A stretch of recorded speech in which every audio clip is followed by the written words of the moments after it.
Are we? You're here, I'm here, let's do this. All right, what this presentation is supposed to be about is Irish faction fighting in the gangs of New York. Some of you are probably familiar with the film, the Scorsese film, that came out a couple of years ago with Daniel Day-Lewis and DiCaprio playing the leads. That is fiction.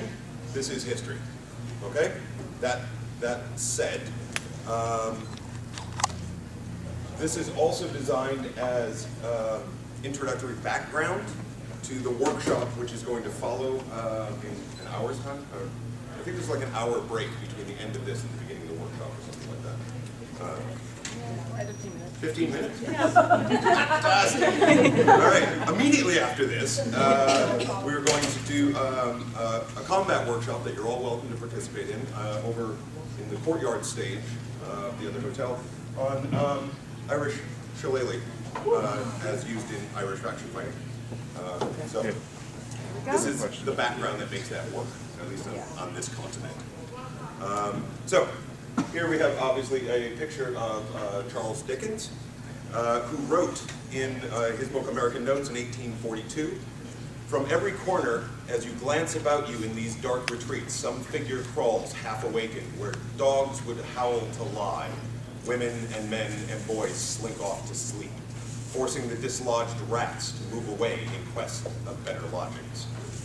That is a description of 5 points, which is where our story takes place.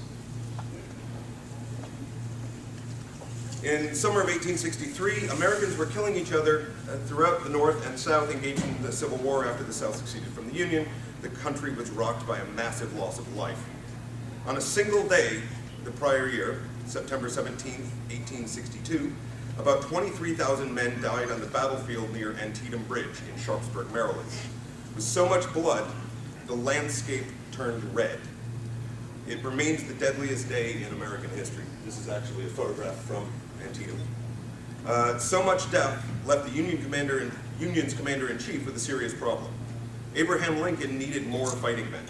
But passing a law to draft as many men as possible, Congress also created a loophole for the wealthy. Anyone who was able to pay $300, or rather exorbitant sum at the time, could avoid the draft. Less than 2 weeks later, the Battle of Gettysburg claimed more than 45,000 lives. New York City erupted in a different kind of battle. The city's gangs, including those from 5 Points and the Bowery, joined a riot of men opposing the new Conscription Act. So the question is, who were these gang members? What kind of life did they lead in 19th century New York, and why were they rioting? Turns out, a wealth of archival evidence can help us piece together what life was like in the 5 Points. There they are. There is a depiction of the 5 Points intersection. 5 Points, as depicted here in Valentine's Manual of 1855, was named for the points created by the intersections of Park, Worth, and Baxter Streets. By the mid-1800s, 5 Points was known as New York City's most notorious slum neighborhood. It was home to an infamous overcrowded tenement known as the Old Brewery. Oh, there's the 5 Points on the map, and there's the Old Brewery. And that was near Paradise Square. The area was filled with immigrants trying to make a new life in a foreign city. Later, the brewery was turned into a mission. 5 Points was also a place where politicians bought votes and stolen elections, and gangs like the Irish immigrant Dead Rabbits flourished. The 5 Points area wasn't always a place of squalor, however. 5 Points. In 1798, Collect Pond was a picturesque spot and the source of New York City's water supply, main water supply. By the early 19th century, however, tanneries using the pond to process leather goods had so profoundly polluted it that the Common Council ordered the pond drained in 1808. Tannery workers in Pearl Street area of 5 Points left behind tools of their trade, which archaeologists discovered in 1991. This is an excavation there. Approximately 12 years after the Collect Pond had been filled in, the land began to sink. And as the area became increasingly run down, it was known as one of the worst places in New York City. Visitors from abroad, like Charles Dickens, often asked to see the area firsthand since they had heard so much about it in their own countries.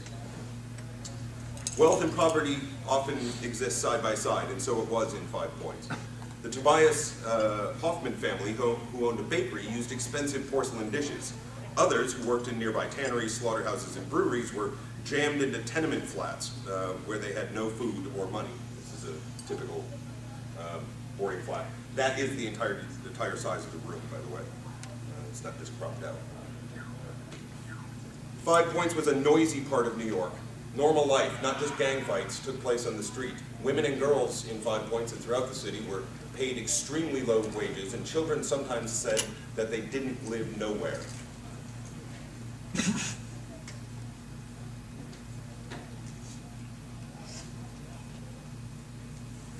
The tenements of New York were filled with desperately poor people who could not make a decent living. Their doors were often marked by a white badge of mourning, as it was called, signifying the death of a young child.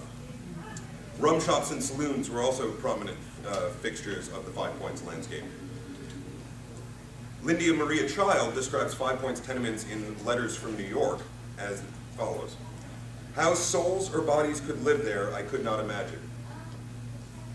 There you will see nearly every form of human misery, every sign of human degradation, the leer of licentiousness, the dull sensualism of the drunkard, the sly glance of the thief. Oh, it made my heart ache for many a day. People from all over America were reading these publications. They became convinced by the late 1840s that 5 Points was the nation's worst neighborhood, and in fact, one of the worst neighborhoods in the world. Despite the abominable conditions and the harsh criticism, 5 Points was a beacon of hope for many immigrant families. Immigrants escaped the atrocities of their countries, in their home countries, and many received opportunities in the 5 Points, being able to create a life for themselves in America. Archaeological evidence unearthed in the early 1990s of the Bloody Sixth Ward uncovered 850,000 artifacts that suggest a varied sort of socioeconomic economic life in the 5 Points, which brings us to the Bowery. The Bowery plays a significant role in the story of gangs of New York. It is a part of the city which owes its name to the boerie, which is a Dutch word meaning farm or plantation, of the early New Yorkers. Famous for the Bowery House and much later the Bowery Boys gang, the Bowery was once a pastoral place. The road built over an old Indian trail leading to the farm of Peter Stuyvesant, Peter Stuyvesant, New Amsterdam's strong-willed, influential, and aristocratic. Amsterdam? I thought I had Stuyvesant. Okay. We'll come back. And this was run by, Stuyvesant ran the area known as, now called the Bowery. After the English wrestled control of Manhattan Island from the Dutch in 1664 and New Amsterdam became New York City, wealthy families built weekend retreats in the Bowery's rural area. But after poverty-stricken immigrants fleeing catastrophic events like the 1845-48 Irish potato famine streamed into New York, the character of the city, including the Bowery, changed irrevocably. Gangs created a unique subculture to escape from the perils of living in 5 Points in the Bowery.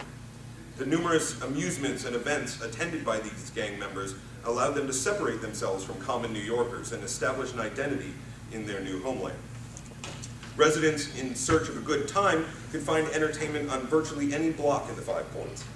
The street most associated with the entertainment, however, was the Bowery. Unlike Broadway, which was filled with fashionable shops, the Bowery was the cheaper side of New York. People who were unable to afford the services within the Bowery shops could find an assortment of activities in the streets.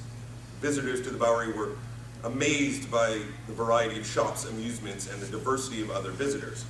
A number of features contributed to the carnival-like atmosphere of the Bowery, including street singers, musicians, jugglers, and performers with various talents such as sword swallowing and plate spinning. Working class men from all over New York visited the Bowery, many of them became known as the Bowery Bahoys, who enjoyed one of the most colorful subcultures in history. The Bahoys developed a unique style, always conscious of their appearance and would dress to impress. A description of the period goes, the Bowery boys wear a black silk hat, smoothly brushed, sitting precisely upon the top of their heads, hair well oiled and lying closely to the skin, long in front, short behind, cravat a la Salor, with the shirt collar turned over it, a vest of fancy silk, large flowers, black frock coat, no jewelry except in a few instances, where the insignia of the engine company to which the wearer belongs, as a breastpin, black pants 1 or 2 years behind the fashion, heavy boots, and a cigar about half smoked in the left corner of the mouth, as nearly perpendicular as it is possible to be got. He has a peculiar swing, not exactly a swagger to his walk, but a swing, which nobody but a Bowery boy can quite imitate. I love that. In fact, I was running a bit late because I was doing a private lesson. I actually put together a Bill the Butcher costume that is on that line that I was going to wear, but I'll have to wait till later. The boys loved adventure, taking pride in their independence, doing whatever they pleased and felt most at home on the Bowery. About this time, the Irish arrive. Bum, bum, bum.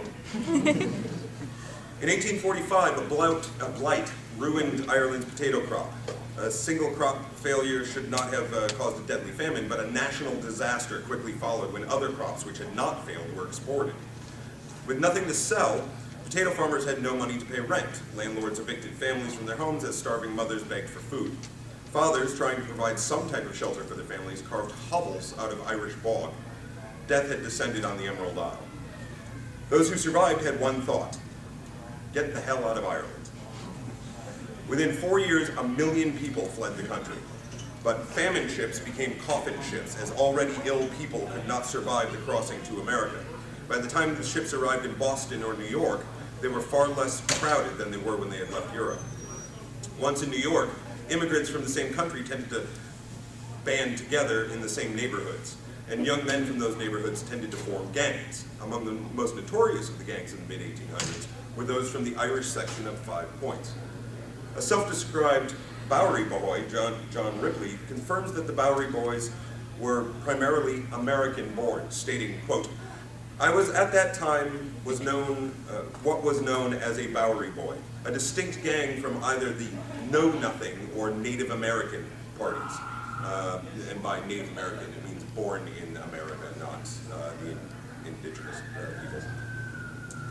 The gangs had no regular organization, but were a crowd of young men of different nationalities, mostly American-born, who were always ready for excitement.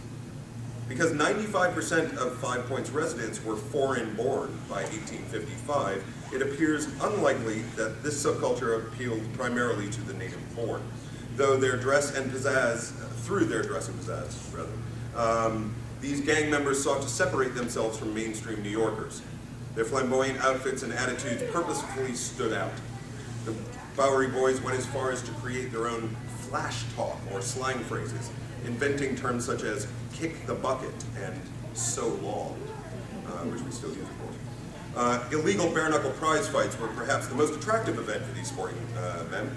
They displayed their skills of gambling and demonstrated their courageous willingness to lose it all. Let's face it, they didn't have much to lose. Prize fighting expressed a distinctly working-class ethos that inverted the dominant Victorian middle-class assumptions about money, gender, and violence. These matches of brute strength lasted hundreds of rounds and did not attract the upper classes for the most part. The combatants were likely to be gang members and have very strong political ties. But boxing was more than a thrilling diversion. For many, it provided an opportunity to get themselves out of poverty, literally prize fighting. A tough guy who battled his way to the top was able to earn respect, which quickly became a powerful tool in 5 Points elections. The more popular you were, and the more people you could get to vote in your favor, the more political clout you could obtain. Theater was also a very popular source of entertainment for gang members. It not only served as entertainment, but as a way for gangs to vent their frustration and feelings. Gangs loved nothing more than to boo and hiss at actors on stage. And it was not rare for a night at the theater to end up in an out-and-out brawl. The Astor Place Opera House riot of 1849 resulted in the death of 18 people. English actor William Macready's portrayal of Macbeth did not please the Irish audience, and he was driven off the stage. When Macready was set to return to the stage the following night, gang members on the Bowery bought up all the tickets and started a violent riot in the streets. Unable to control the rioting gang mobs, the National Guard was forced to step in to quell the uprising. Minstrel performances were also a major attraction for gangs. The most famous blackface performer was Thomas Dartmouth Rice. Rice was born in the 7th Ward in 1808. Moving out west, Rice worked as a stagehand throughout the Mississippi Valley. In 1828, Rice met a slave by the name of Jim Crow, who did an odd shuffling dance. Rice copied the slave's style, attitude, and dress and created a routine that he later performed throughout clubs in New York. These performances illustrated extreme stereotypes of blacks. Although there were more blacks in the 5 Points than anywhere else in the city, this form of racist ridicule demonstrated the mentality that slavery was right and natural. To the gangs and other Irish immigrants, these negative images of blackness created a sense of pride, of their own pride. In the eyes of native New Yorkers, the Irish were almost as bad as the blacks. These minstrel shows were believed by the Irish to elevate themselves in status, granting them somewhat superiority over the Negroes. Dance halls were made famous in 5 Points and served as prime after-hours entertainment for gang members. You might remember the dancing in the film Gangs of New York. The Irish brought their own style of dance such as the jig, to America, and what we would now call African Americans in 5 Points also had their own styles of dance, such as the shuffle. The combination of the Irish jig and black shuffle resulted in a new dance, which we would now refer to as tap dancing. William Henry Lane, popularly known throughout the 5 Points as Master Juba, was responsible for making tap dance a worldwide phenomenon. The Bowery Boys, Sporting Men, and other gangs developed this unique subculture to escape from the affliction of everyday life in the 5 Points. The gangs of 19th century New York were not ignorant thugs, but masters of a rich subculture and conscientious political strategists. The influence they had over politics not only swayed the votes of elections and primaries, but allowed the gangs and its members to climb the political ladder, launching many to success. As 19th century immigrants arrived in New York City, they were assisted by Tammany Hall. But Tammany Hall was no longer, Tammany Hall was the previous image, the building, was no longer run by noble-minded people. Organized in 1789, the Society of St. Tammany, initially created for patriotic and social purposes, had become wedded to New York City politics. Using a blend of charity and patronage, Tammany members initially helped displaced persons to find jobs and a place to live. They also helped foreigners become U.S. citizens. During the Civil War, however, this gentleman, William March Tweed, or Boss Tweed as he was commonly known, became leader of the Tammany Club in 1860 and chairman of the New York County Democratic Party. Tammany Hall was marred by graft and corruption. Between 1865 and 71, crooked politicians swindled an estimated $75 million, which in today's money would be $816,558,890,000.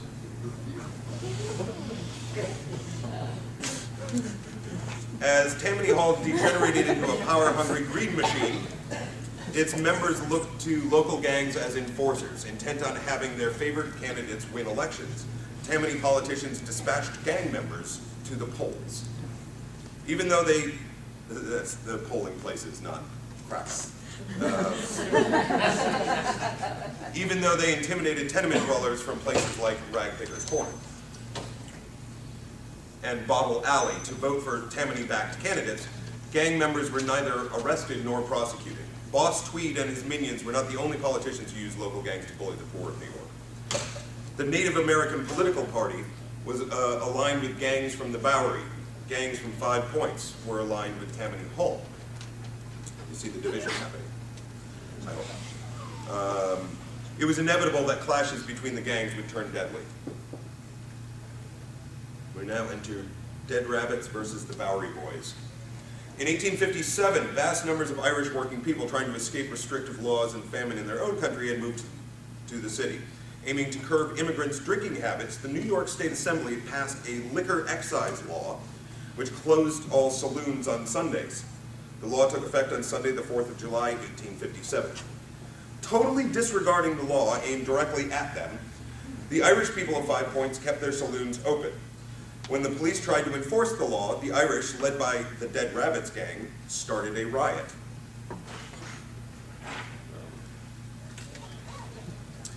In an Irish-English dictionary published in Dublin as recently as 1992, the Irish word, I think this is pronounced raibéad, R-A-I-B-E-A-D, is defined as a big hulking person.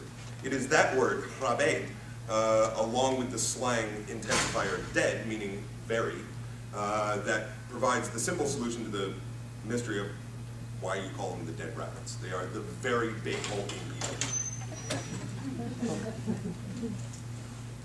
The police, aided by the Bowery Boys gang, were quick to respond. Several people died in the fighting, which was reported in this newspaper, Frank Leslie's illustrated newspaper. Although the lives of street children in the tenement in New York were extremely difficult, Amsterdam Vallon and Jenny Everdeen, as depicted in the movie Gangs of New York, are works of fiction. It is not hard to imagine, however, that historical gang members like William Poole, known as Bill the Butcher, were capable of killing people the way Bill the Butcher dispatches Liam Neeson in the gang fighting. Has anybody actually seen this film? Oh, good. Both of them. So let's figure out who these people were. That's part of the riots. There he is. Bill the Butcher, an anti-foreign, anti-Catholic, and anti-immigrant Native American political party, was formed in 1843. At the time, the phrase Native American, I already covered that. William Poole, the basis for the character William Cutting in the movie, was a member of the New York branch of that organization, which was often called the Know-Nothings, or the Know-Nothing Party. He was also the head of his own West Side gang. The Native Americans used Poole as their chief enforcer. As a butcher in real life, Poole, wielding the knife of his trade, it was said that he could accurately hit a target from 20 feet. He had served an apprenticeship, per se, with the Bowery Boys and was known to gouge out the eyes of his foes. Stood more than 6 feet and weighed more than 200 pounds. He and members of his gang had special jobs to do for the nativists on election days. Commandeer votes. It is said that they stood outside polling places with bludgeons in their hands. Sometimes they forced people to vote more than once. They sought to elect candidates who would guard against foreigners getting jobs they believed should go to native-born Americans. The Irish immigrant gangs of Five Points, who owned their allegiance to the Democrats of Tammany Hall, were afraid of Poole. Even the Dead Rabbits, whose chief slugger carried a dead rabbit impaled on a pike, tried to avoid him whenever possible. That is actually William Poole.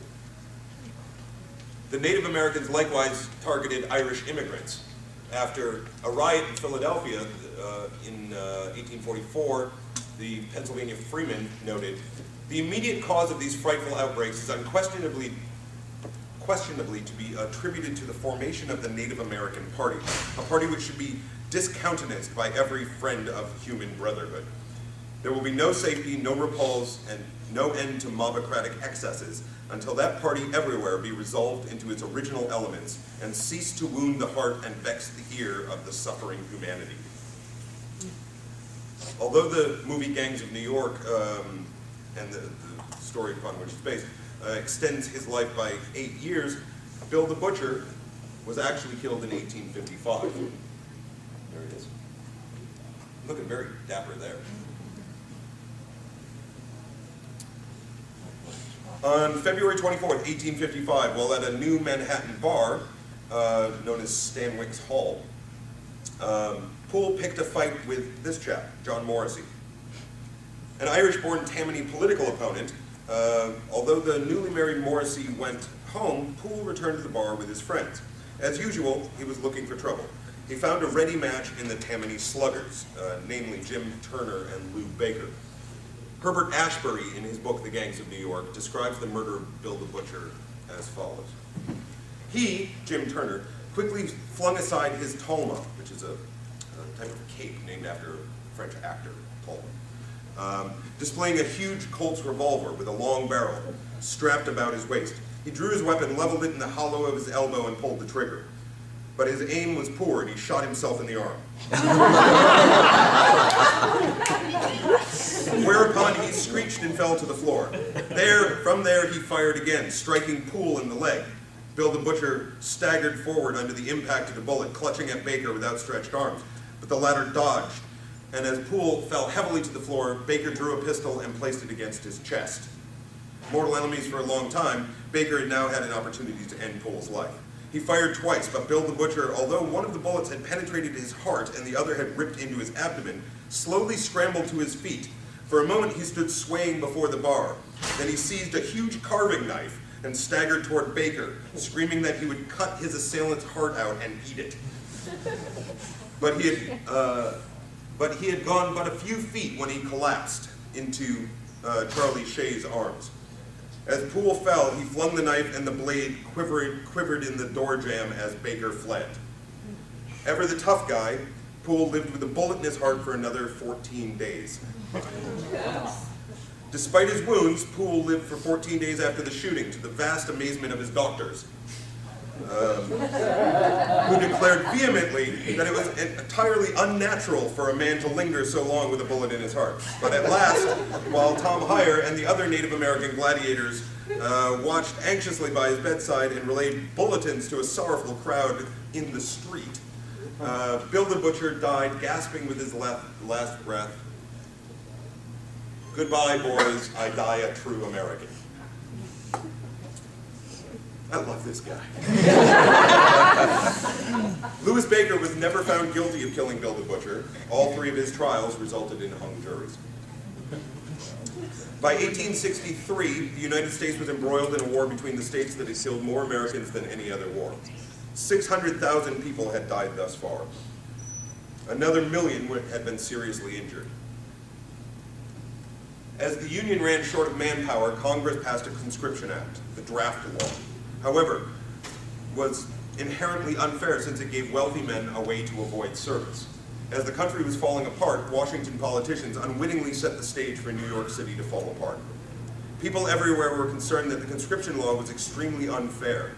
It put the whole, quote, sacrifice of life, limb, health, and home upon the poor and laboring classes who have the least stake in the preservation of the Union. Men who could afford it were able to buy their way out of service by paying $300. Joseph Medal noted in his March 5th, 1863 letter to Horace White that there is no possible defense, justification, or apology that can be made for this outrage. As Washington lawmakers decided what to do about recruiting more men to fight for the Union, opposition to the law poured in from around the Union.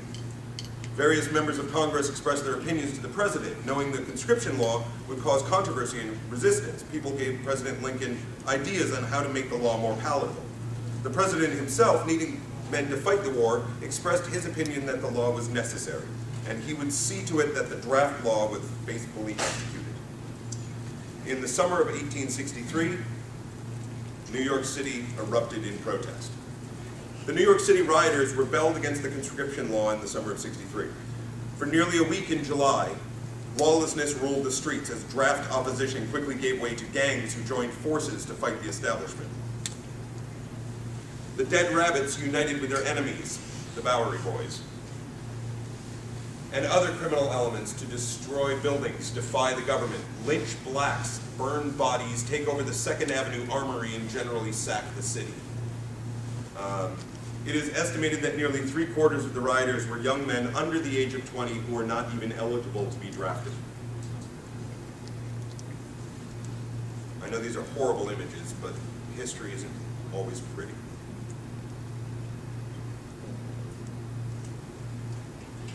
Horace Greeley, who had run for president against U.S. Grant in 1872 and had initially supported draft opponents, was shocked when rioters attacked his Tribune newspaper building. Even the militia could not stop the riots as the mob built barricades. There's Horace Greeley. as the mob built barricades and refused to stand down. Rioters dragged Colonel O'Brien's body through the streets. Dead bodies were sent to the morgue. Innocent children were not even spared. The mob deliberately destroyed the Color Orphan Asylum and murdered a hiding child. Realizing going through this, I haven't spelled this out very clearly, but why the Irish have such a problem with the blacks is not because it's not a racial thing. Their problem at the moment is that if they're in New York, so therefore they're part of the Union, right? They're not Confederates. If the Union wins the war and all those slaves are freed, that floods the workforce for jobs they can't already get. They don't want the Union to win, but at the same time, they also don't want the Confederates to win, is effectively what's going on, which is why so many of the protests involve targeting freed blacks in the city who are taking valuable jobs, because nobody would hire the Irish. Damn. Across the Hudson River in New Jersey, Joel Parker assured President Lincoln that his state would fulfill its allotted number of men. The letter was sent.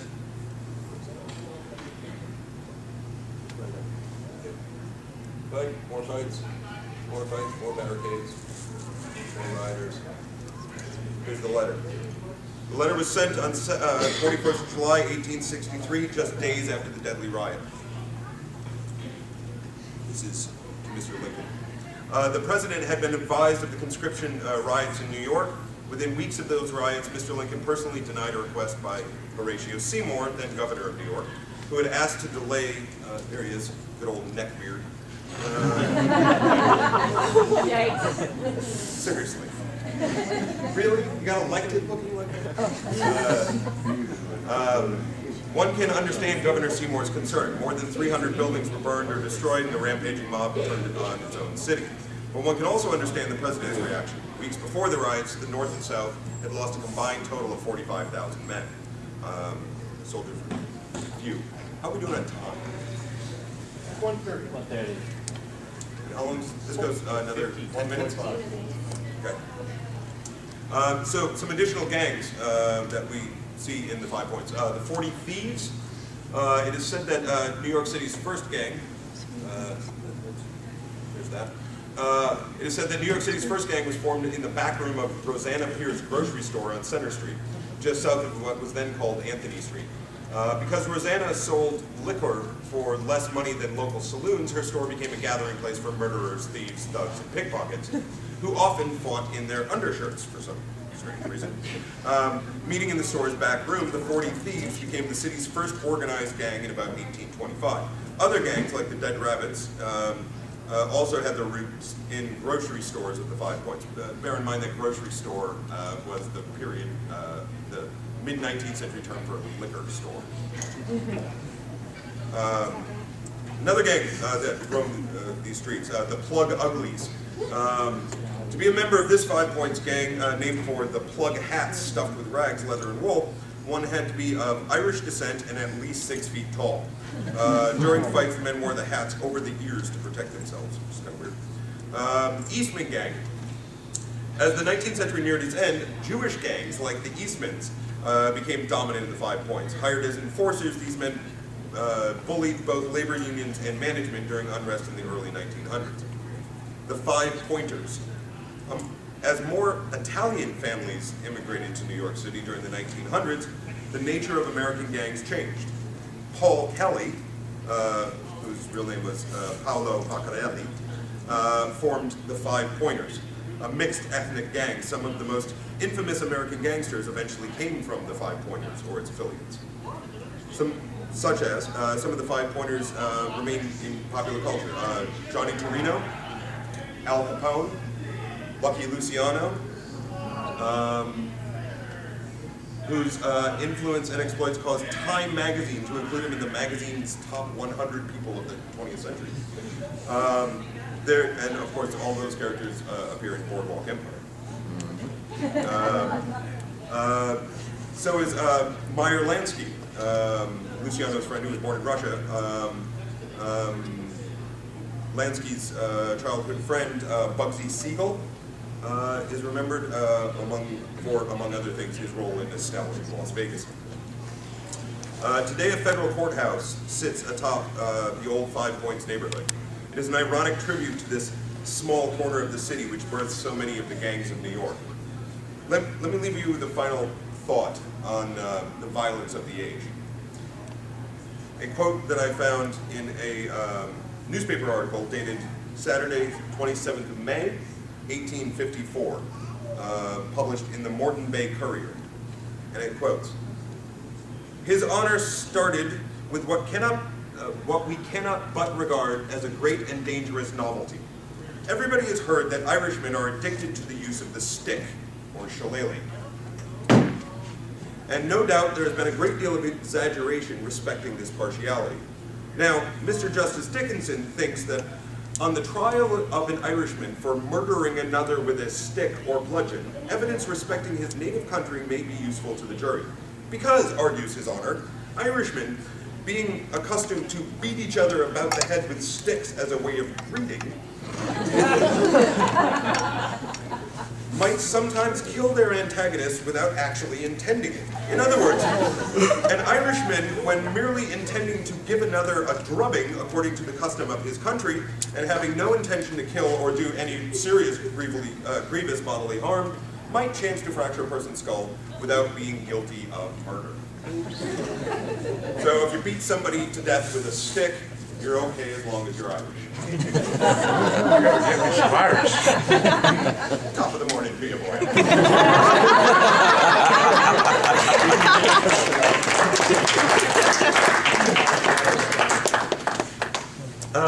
Those are the notes that I put together for an article that I ended up not writing, which is why they're a little disjointed because I never quite got that far. Pictures. Hey, look, more pictures. And yeah, people unhappy. And oh, the Democratic Club. They're all mad. The tombs. More of the tombs. That, by the way, the tombs are what now sit where 5 Points used to be. The main point of it. Police courts, and I don't know why these pictures are here, but they're pretty pictures. So, yeah. Any thoughts, questions, concerns? Opinions? Yeah. Oh, absolutely. Yeah. Thank you. Obviously, we're going to go from here and go do some Irish shillelagh work because we can, and we're all here at the same time. However, the Bartitsu Club of New York, with whom I work on 3 or 4 times a year, coming through to work with them on some of the 19th century material, they are hosting an open weekend seminar. The weekend of July 28th and 9th. Sorry, 27th and 8th. Sorry, that wrong. Yeah. And it's going to be a 2-day seminar. I'm going to come in and we're going to be dealing with 19th century combatives, not just the English Victorian stuff. We want to do a bit more focus on some of the North American fighting arts. We will be doing some shillelagh in the Irish faction style, but we'll also be doing some Bowie knife, tomahawk, good old frontier fighting styles, in addition to, I say. So you can go to nycsteampunk.com or come get a postcard. Ms. Klingberg has some of these postcards. If you don't catch her, I have a stack of them at my Paints and Able booth and book signing booth over in the courtyard of the Radisson. So I have a stack of these. Come play. Really good time. Any other thoughts, questions? All right, let's go hit each other with sticks.